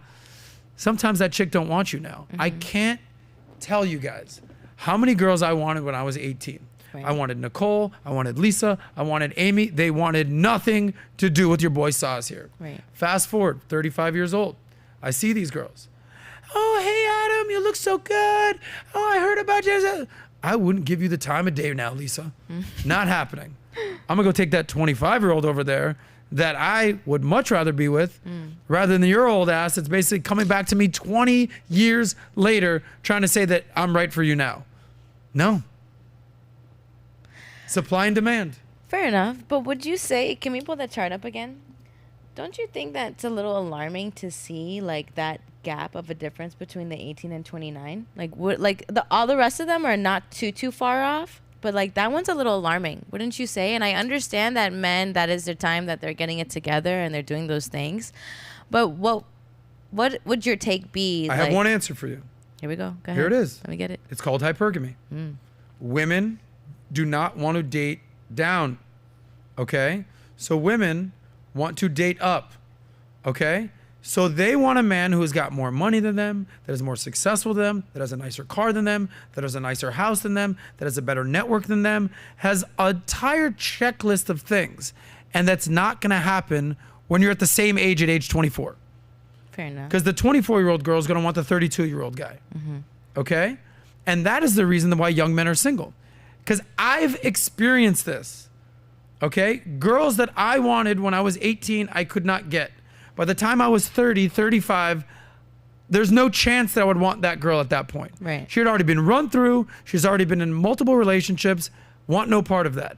I'm going to go take the new young, hot, fresh girl that I can mold, okay, rather than the girl that rejected me 15 years ago. And that's what's going to happen to you men out there. There's going to be a girl that you want so bad when you're 18 years old, 21 years old, 25 years old. And what's going to happen is she's going to go with an older guy, more successful guy, a guy that's already made more than you. And basically you're going to lose out to that guy, but your time will come. And I'm not just saying this based on experience. I've seen this happen with hundreds of my friends. And what happens is, as you age and you become more successful, become a man of status, get your shit together, you're not a slob, you're not sloppy, you keep it tight, you're looking good, the world is your oyster. Mm-hmm. The number one commodity in the world, I've said this before, is a hot woman. But you know who's above that? A high value man. It is what it is. So you can't fight Father Time. So, but we did say this, that if you're that dude that's out there that's getting frustrated and you don't have a girl and you're home and you're watching porn and you're just kind of like doing your own thing, you got to get out there. Okay? You got to get out there and you have to deal with rejection. Because when rejection happens and you have heartbreak and you have heartache, what's going to happen is you're like, oh, I've been rejected before. All right, this happened before. Because it's going to happen again. How many times you go out, what is it? Michael Jordan says you miss 100% of the shots you don't take. Go out there and get out there. Okay? I'd rather you take shots, like proverbially speaking, take your shot at a bar and get rejected than just being alone at home on your phone. Not a good look for you. So we're going to talk about silver foxes in a second. Oh. But Nat, you are in what is known your sexual market value prime. Oh. Okay? So I understand this disdain you have, like, oh, I don't know about that. But I know women, 35, 38, 40, 42, desperate for a man. Yeah. Desperate. I'm sure. Okay? I actually have a funny clip on that, but we're not going to play it right now. And women, they hold all the power when they're in their 20s. But men, if you actually get your shit together, you will hold all the power into your 30s and into your 40s. That's just the tale of time. Tale as old as time, baby. But I will say this. Transition time right now. Not every man is going to win. Not every man is going to crush it out there. Some men are going to struggle. And I will tell you the least attractive type of man. Actually, I was just reading this the other day. The least attractive type of man. You know how they say that nice guys finish last? Yeah. There's a difference between being kind and nice. Okay? Like my friend Adrian, he's very kind. Yes, he is. But he's not a nice guy. He's no pushover. Okay? I see He's that. kind. He treats women with respect, but he ain't no puss ass. Yeah. Okay? Yes, we've talked about this before. Women want you to be present. They want you to listen. They want you to be there for them, okay? But they also want you to challenge them and use the word no. No, baby, we're not doing that. No, that's not how you act. No, we're not doing that. Okay, a yes man is a pushover, AKA a puss ass. Nobody likes a puss ass dude. Okay, nice guys finish last. Go read the book, No More Mr. Nice Guy, if you don't believe me. Okay, no women want a doormat. Whatever you say, honey. Yes, ma'am. Whatever you want, baby. Okay, honey. Puss ass. The least attractive type of dude, okay? It's a man with no backbone. You know what the number one quality that women are attracted to? Or the number one, basically, factor in attraction? Is when a woman respects you. Okay? Women will have sex with a guy they don't like, that they hate, but they respect. But if they don't respect you and they like you, they will not have sex with you. The number one sign of attraction is respect.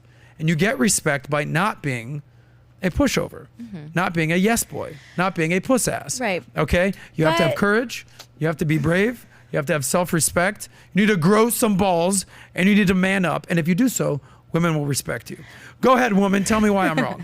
I'm not saying that you're wrong, but there's also nothing wrong with a man showing that he loves his woman. Because I will say, as a female, you know, and when I go out and I see a man like show like his woman like love, like he really is into her, and I'm not saying like kissing her feet, but like proud of his, like the lady on his arm, I think there's a lot of value in that. You know, you see a man that 100% Nat. Yeah, exactly. At what point did I not say you should love your woman? I would argue that men love their women way more than women love their men. Why? Because man loves his woman just because she's his woman. He don't need you to fucking work. He don't need you to fucking do much. He don't need you to go deliver anything. Just be my woman and be there for me. But the woman, She needs her man to make money. She needs him to look good. She needs him to have a network. She needs him to have status. She needs him to be funny. She needs him to be humorous. She needs a checklist of things to have value in that man. But a woman's like, I just love you, baby. I think you're hot. I think you're amazing. I love you. And they say that, shout out to Myron from Fresh and Fit, men love idealistically. Women love opportunistically. Okay. And I fully believe that. So go ahead. I love you, Nat. Go ahead. I know, I love you too. But for me, like, for example, a good example would be maybe like the Addams Family. You remember This chick's about to throw some motherfucking cartoons my way. If you pull up the Addams Family and you see the mother and you see Morticia and you see the dad, that he's like in love with her.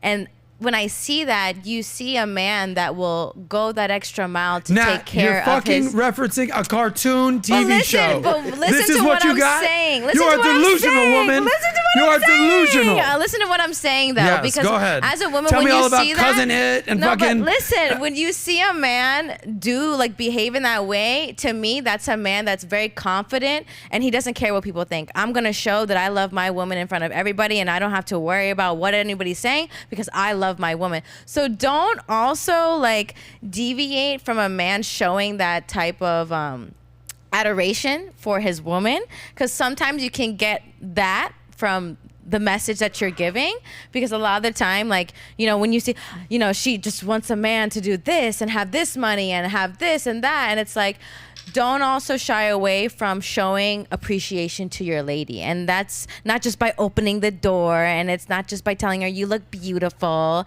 Sometimes you need to like be her, I don't want to say like her fan, but like her support, like for her to feel like no matter what, my man's going to be with me. No matter what, my man's going to love me. And I think like sometimes we overlook that because a man wants to be this tough alpha man.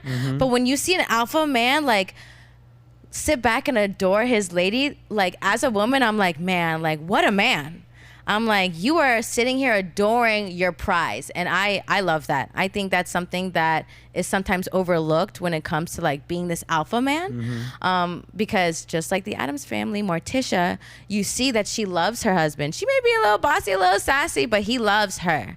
And there's something about that dynamic that is attractive. You don't want to be too like drooling over your wife, like you'll go broke over the lady. Like obviously that's not a good idea.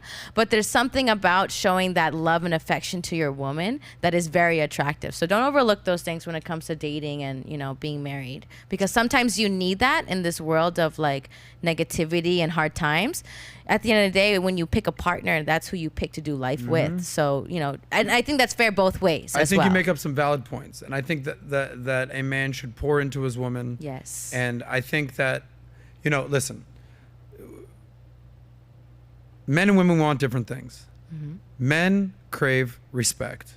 Okay? I'm doing a lot for you. Just show some respect. Women need affection and appreciation. Okay, it's two different things.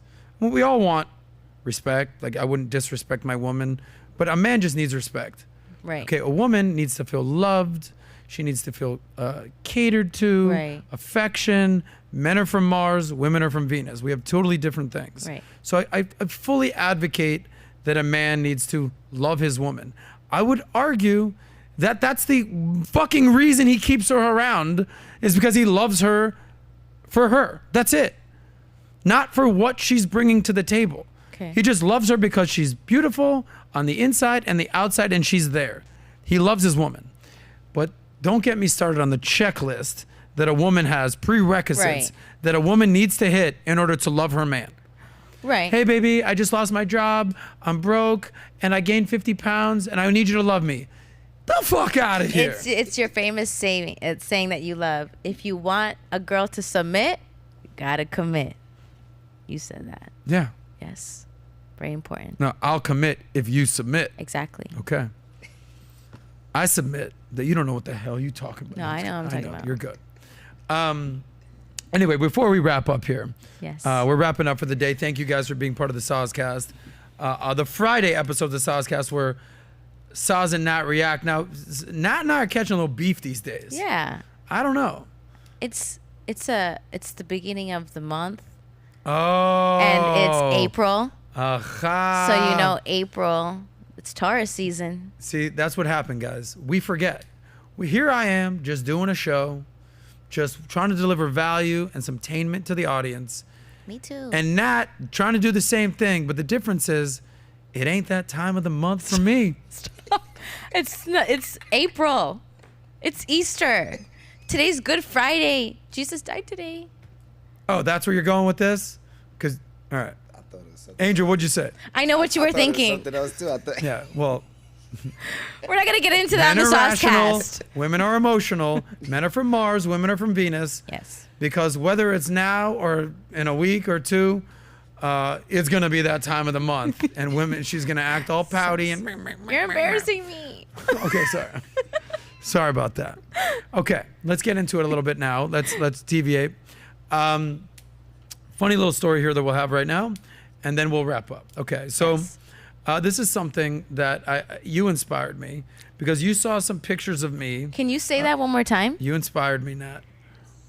You saw some pictures of me a few years ago before I had some of these grays right here. Yes. And you're like, oh, I didn't like the old Adam with no grays. I think you look better with a little bit of gray hair, a little silver fox vibe. Yes. And me, I'm like, oh, really? Okay. I stand by my word.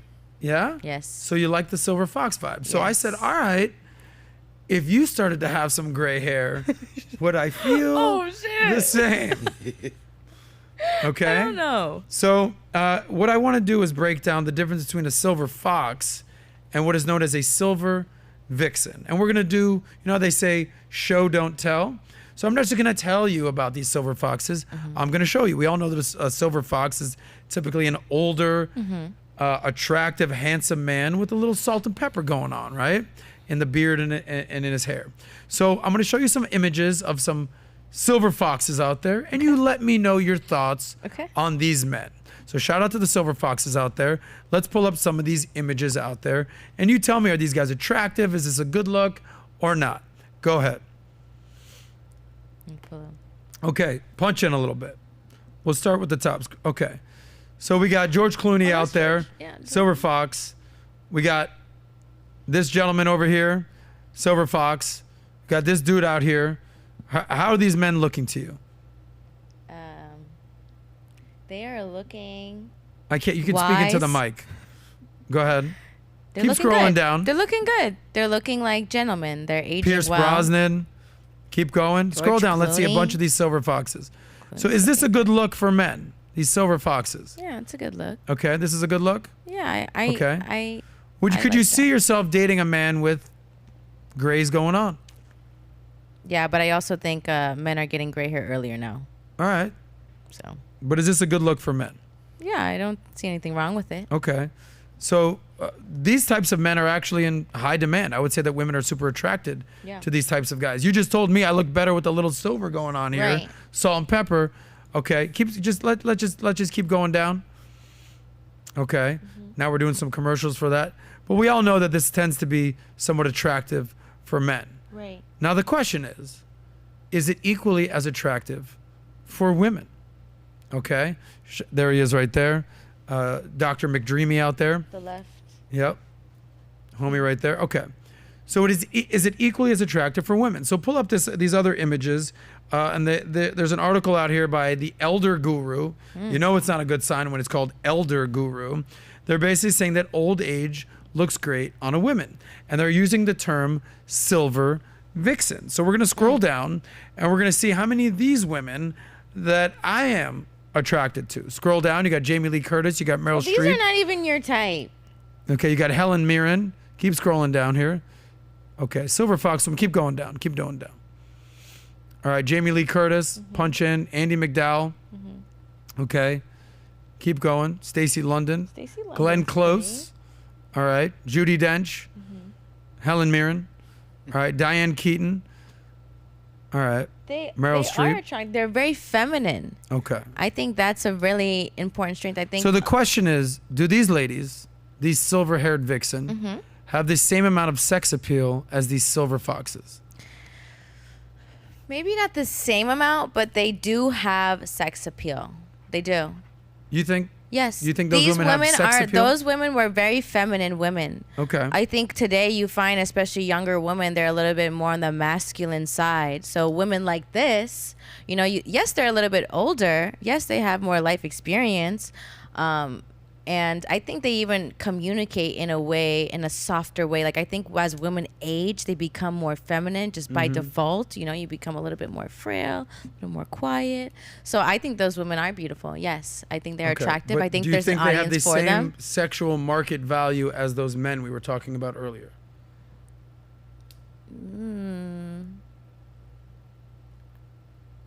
Can you ask the question differently? Okay. Do those women with gray hair have the same sexual market value as those men with gray hair? I think they I have can say the market exact value. same question again in a different tone. I think they have market value. I don't think maybe they have the same amount of market value, but I think they do have market value. Thank you for that diplomatic answer. Listen, I have to represent for the ladies. Okay. You can't tell me those ladies aren't beautiful. Yeah, they're beautiful grandmas. But they're beautiful. Yeah, but nobody, with due respect to everyone's grandma out there. You may say that now. Everyone's mom out there. But maybe they have game. No dude is trying to take down a silver vixen. It's not attractive. That's not what men are attracted to. But what about MILFs? Men are attracted to youth, beauty, femininity. That's what men are attracted to. Fair enough. Whereas women are attracted to status, okay, network, wealth, success. Yeah. And a lot of times, in order to have wealth, success, status, you're going to have a couple gray hairs on your head. Correct. Because you've aged and you've had some wisdom, okay? So what's my point here? The whole premise of this was not to disparage women. I love me some women. But the whole premise of this episode is that, guys, good things are going to take time. You may not be where you want to be at age 25, at age 30, at age 35. But I promise you this. Get your shit together. Play your cards right. Save that money. Have a career. Keep it tight. Dress well. You are going to be such in high demand well into your 40s, 50s, hell into your 60s, George Clooney vibes. Women, my message to you, play your cards right in your 20s. Be super smart in your 30s, because you do not want to end up in your 40s and 50s as a gray-haired vixen, alone, hanging out with some cats. Shout out to the cats out there. Yeah. Okay. So men and women are different. Men are success objects. That's fine. Women are beauty objects. That's fine. And that's perfectly fine. That's fine. You're a beautiful young lady. Yeah. But if you showed up 10 years from now with some gray hair, talk about, I want to find me a man, get the out of here, Natalia. But if I showed up 10 years later older and my man was older than me and he was not that silver sexy fox, I would still be considered a beautiful woman. Am I incorrect? Granted, yes. Okay, that's all I need to hear. But men with gray hair considered sexy. It's okay. Women, gray hair, not as much. You're still sexy, you just need an older man. Okay. Natalia. I have to represent for the ladies. Like, you see those ladies, and they're so feminine. Like, those are like those ladies, are very ladies. feminine, nice grandmas. But we're talking to the ladies, to the men out here. Okay, that's men, fine. The whole concept of this, we talked about it in men 18 to 29, single as fuck. By the time that they're 30 or 40, booed up. We talked about money. They might have no money when they're 20, 25. By the time they're 40, 50, money. Okay? Good things take time for a man. Now I see what you're saying. Women, they're born with beauty. Women simply are, men must become. Do you want me to spell it out for you again, Natalia? No, we got to get you on phonics first before we start spelling. Okay. But I will say now what you're yes, saying. Now I yes. get it. You're saying, ladies, get you a silver fox at a younger age. So as he ages and he's older, your aging doesn't look that bad and you look better. There you go. You're welcome. Okay. Yep. Save the day, Nat. There it is. Natalia, clap it up for Nat out there in internet land. Is there any more money in here? Oh. Shout out to Nat. Okay. here are some of my biggest takeaways of today's episode. We'll get into some super chats. We'll wrap up. Number one, make that money, okay? If you haven't made that money yet, your time will come. Improve your skill set. The market will pay you based on how much value you're delivering to the marketplace.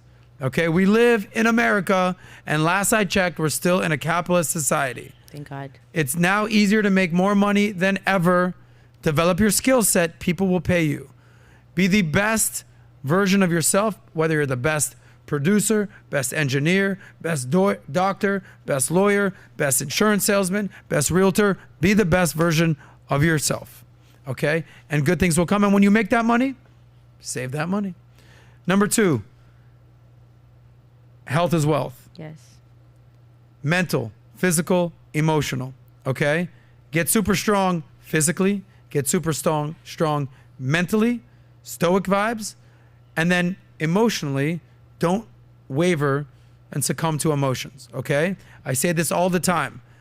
Body of an athlete, the mind of a stoic, and the spirit of a warrior. And that's how a man needs to operate. Last but not least, maybe the most important thing these days, get out of your house, put down the phone, put down the computer, and go meet somebody. Make some friends, go get on some dates, meet some women.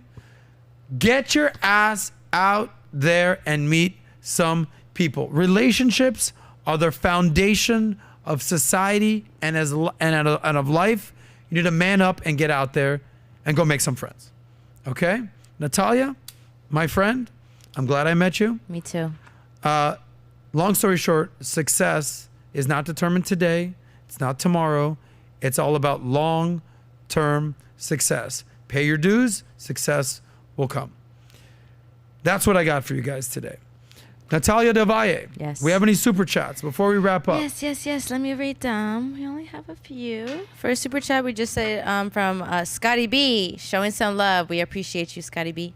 Scotty B. And then we have Nico Blinks. It may also be because dealing with girls in the generation is an insane amount of work. You have to hit on 30 girls and slide into 50 DMs just to get a date. Girls are also just focusing on school and their careers more. Not true. Not true, and I'll tell you why. Mm-hmm. Again, once you become the best version of yourself, girls will start sliding in your DMs. You will not have to hit on 30 girls to get one date. Okay? For fun, I promise you, I do not go out on dates in the dating app, but I'm on a dating app just to see who hits me up. 100 unread messages. And I'm not saying this to look cool. I'm just letting you know, if you become the best version of yourself, your batting averages will go up. So, Scotty B, who was that right there? That was Nico Blinks. Nico? Get better. Make more money. Look better. Dress better. Act better. Learn game. And I promise you, your numbers will go up. I promise you. He also said the percentage of disparity may also be because girls are claiming situationships that aren't claiming them back. Okay. And let me see. Situationships. That was probably a new word I learned this year. Yes. So that's it for super chats. Someone also said I had a really nicely shaped head. Thank you. Nat's got a really nicely shaped head. Yes, thank you. Sorry we didn't get to all the super chats today. We do have to wrap up. We have to pay some bills. But I hope you guys really delivered some value, or that we delivered some value for you guys out there today. We are Valuetainment. Sometimes we're going to have value. Sometimes we're going to have some of that tainment. And sometimes it's going to be a blend of both. It is Friday. Behave yourself out there this weekend, ladies and gentlemen. Don't do anything I wouldn't do, which isn't much, but I don't go to jail. Good. Okay? So keep yourself. Angel, I appreciate you, buddy. Thank you for being here. Natalia, any final thoughts before we wrap up? My little silver-haired vixen. Not there yet. Don't worry, Sauce. Don't worry. Final thoughts. Thank you guys for joining today's SOSCAST. We appreciate all of you guys, joining the live with us. And shout out to everybody who attended the live event yesterday. That was an epic event. And I think today was great. I love when you do Friday episodes and you actually pour into the audience. I think sometimes the audience needs to be poured into, especially when it comes to some of the topics we talk about. So thank you for giving some value from the man perspective. And thank you all for tuning in. And of course, make sure you guys subscribe, like, share, comment. And I leave it to the gentleman to have the happy ending. Well, I'm just going to say sometimes it's better to quote others than to try to develop quotes yourself. And I'm going to quote your best friend, MLD, for a second. Shout out and to essentially you. The premise was make money, make muscles, learn game, and hold frame. And I appreciate him for basically delivering that to all of us in the manosphere that want to see men improve and win in life with money and in women and all the above. And sometimes that's what it is. So shout out to everyone watching the podcast today. Enjoy the weekend and save that money.